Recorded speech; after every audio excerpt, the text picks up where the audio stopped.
ప్రొద్దుటూరు పట్టణం గవిని సర్కిల్ నుండి అమ్మవారి శాల వద్ద ఉన్న రోడ్డుపై ఏర్పడిన గుంతలు పూడ్చాలని గురువారం సిపిఎం ఆధ్వర్యంలో ధర్నా నిర్వహించారు.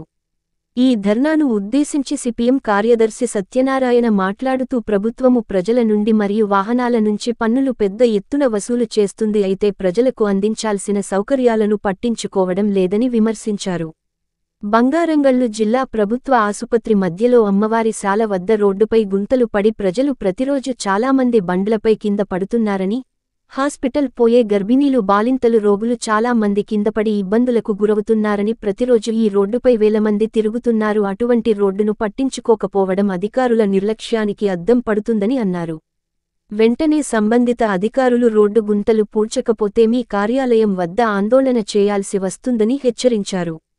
ఈ ధర్నాలో సిపిఎం పట్టణ కమిటీ సభ్యులు పకీరయ్య, బాలసుబ్బయ్య, మహిళా సంఘం జిల్లా కార్యదర్శి ముంతాజ్ బేగం, వెంకట సుబ్బమ్మ, రాములమ్మ, సిపిఎం నాయకులు చెన్నారెడ్డి, బాబు, నరసింహ, డివైఎఫ్ఐ నాయకులు విశ్వనాథ్ స్థానికులు పెద్ద ఎత్తున పాల్గొన్నారు.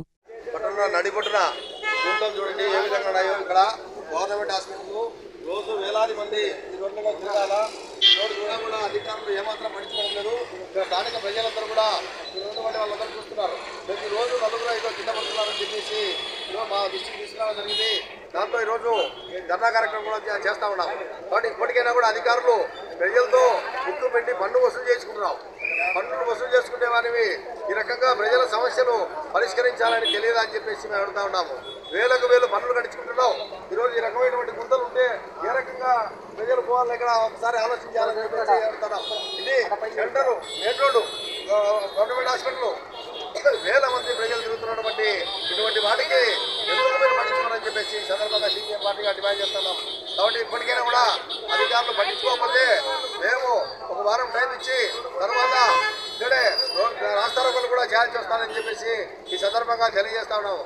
కాబట్టి అధికారులు వెంటనే ఈ సమస్యను పరిష్కరించాలని చెప్పేసి కోరుతా ఉన్నాము.